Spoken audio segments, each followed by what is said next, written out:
很高兴您来到 Star 频道。现在订阅并分享频道会更有趣。赵丽颖用演技杀疯了，在人间这群王炸配角，换个人真压不住。在国产剧集市场逐渐趋于审美疲劳的当下，8集短剧在人间如一把锋利的手术刀，冷不丁划破了观众对心理题材的认知界限。尤其是赵丽颖领衔主演的贾小朵，更成为全剧最引人注目的存在。她不仅要与分裂人格的男主谈恋爱，最终还要面对自己其实只是副人格的残酷真相。这一设定在短短8集内迅速展开，层层反转，配合赵丽颖张力十足的表演和群像配角的强力助攻，让在人间成为2025年国产剧中最令人意外的黑马。故事开场平静，甚至带有些许甜蜜色彩。网约车司机徐天引访时连续17次接到同一位女乘客贾小朵赵丽颖式的订单，一段悄然滋生的暗恋让他鼓起勇气告白，仿佛是一场都市男女的相识邂逅。但剧情很快就拐进心理惊悚的未知之境。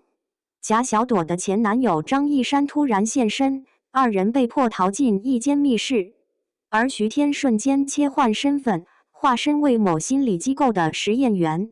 原来一切不过是虚拟现实中的心理治疗项目。徐天在黑科技辅助下，将自己的意识投射进虚拟空间，并生成出贾小朵这一副人格。而这个副人格不仅拥有他幻想中最理想的女性形象，还肩负着清除其他人格的任务。而真正令人毛骨悚然的是，当贾小朵完成任务，逼迫徐天在虚拟世界中自我了断后，醒来的他却发现自己成了徐天。周一围饰演的心理医生冷冷告诉他，从来没有贾小朵，你才是主人格。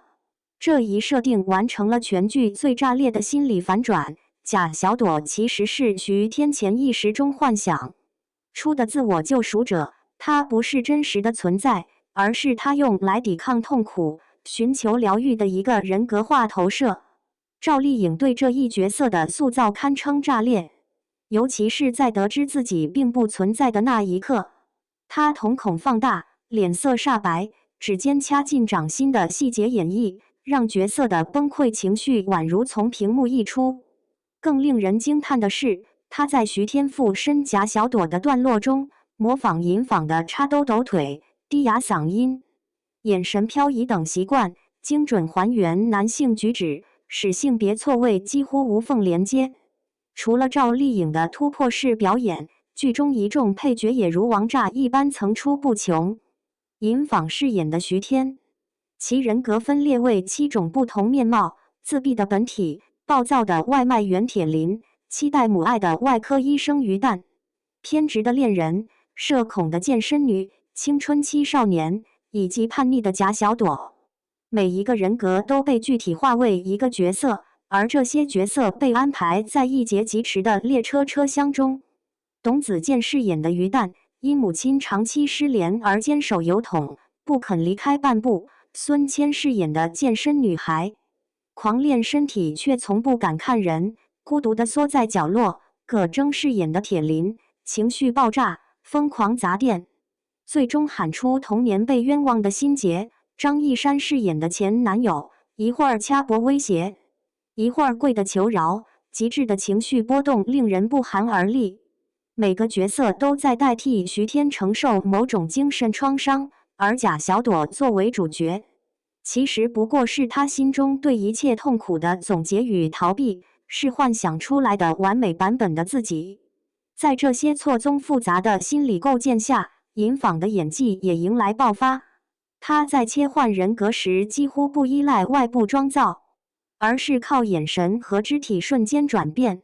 例如从冷酷杂境的铁林人格，瞬间转为蜷缩一角的少年体，情绪有狠力滑入空洞，观众完全沉浸其中，几乎忘了这是同一个演员。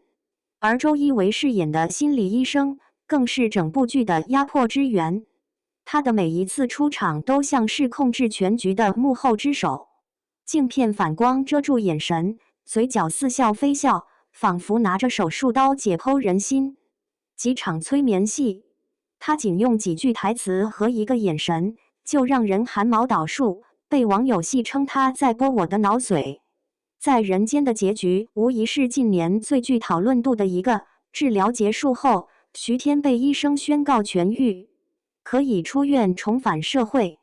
然而，在他妹妹来接他时，他忽然说出：“我要和贾小朵在一起。”镜头缓缓移向空荡荡的房间，阳光透过窗户洒落下来，他影子的轮廓却是两个人的形状。这时，谭木奇刷刷泪崩，原来贾小朵住进了他的心脏。更致命的是几个细节彩蛋。徐天家的户型图是心脏形状，贾小朵消失时，一只蝴蝶停在他胸口，象征庄周梦蝶。究竟是梦中人死去，还是梦中人继续活着？这一哲学性隐喻将整个故事升华为心灵的寓言。心理学博主对此解读道：“这不是 be a bad ending， 而是另一种意义上的治愈。贾小朵不是消失了，而是成为他的一部分。徐天学会与痛苦共生，活下去的动力正是这段虚构的温柔。”有观众评论，这比所有大团圆结局都更动人。他告诉我们，被爱包裹不一定要来自外人，有时自己就能创造拯救。在人间自开播以来便处于舆论漩涡之中。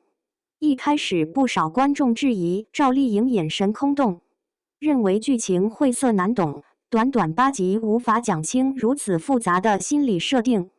但结局播出后，豆瓣评分从 7.2 飙升至 8.1， 微博话题在人间心脏户型图阅读量突破4亿。争议最大的是剧中的治疗逻辑，医生让副人格互相残杀，最后只留下贾小朵，是否合理？有精神科医生公开发文批评，剧中严重污名化人格障碍患者，但也有更多观众力挺。心理治疗本就没有标准答案，在人间敢拍带病生存，已经是国产剧的巨大突破。甚至连央视也下场发声，评价在人间用8集撕开国产剧舒适区，可见它的影响力早已超越一部短剧的范畴，成为文化现象级作品。这部剧能成立，很大程度归功于赵丽颖的疯魔式投入。据导演徐冰透露，为贴合贾小朵的叛逆设定，赵丽颖亲自提议染粉紫色头发，不用假发套。在拍摄人格切换戏时，她坚持拍到第17条，只为找到最自然的情绪断点。最让人动容的是结局中徐天与贾小朵在病房擦肩而过的那一幕，两人没有对视，镜头也没有给到正面特写，却让无数观众泪崩。原来这段镜头并无剧本规定，而是赵丽颖与尹昉通宵讨论后即兴加入。这角色换个人演，整个逻辑都要重写。导演徐冰直言，毕竟能够在短短8集内接住尹昉的癫狂、周一围的压迫、张一山的扭曲，还能自如切换性别视角、情感维度、心理深度的演员，在当今内娱还真难找到第二个。赵丽颖凭借在人间，不只是演技一次全面突破，更为国产短剧立下新的标杆。原来真正深刻的心理剧，也可以短小精悍，震撼人心。